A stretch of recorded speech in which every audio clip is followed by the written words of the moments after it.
Jadi hari ini mancing lagi bareng Bang Jasman sama Om Abi tuh, dia di samping saya. Jadi tuh saya mancingnya tuh tepat di depan mereka ya. Soalnya di sini titik spotnya bagus banget. Langsung saja saya lempar pancing ke titik kumpul ikannya dan tidak menunggu lama. Langsung saja ada sambaran dan sek. Langsung saja saya tarik ikannya ke samping.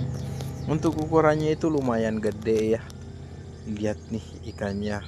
Saya coba bawa ke samping dulu. Untuk ukurannya itu lumayan besar ya. Lihat nih. Lanjut lagi, saya lempar lagi pancing saya ke titik lokasinya. Nggak lama langsung aja strike. Serunya tuh kalau dapat besar tuh teman-teman semua tuh teriak-teriak. Seru banget pokoknya. Aja. Wah, aja. Oh tidak. Jangan. Jangan. Kemari sayang.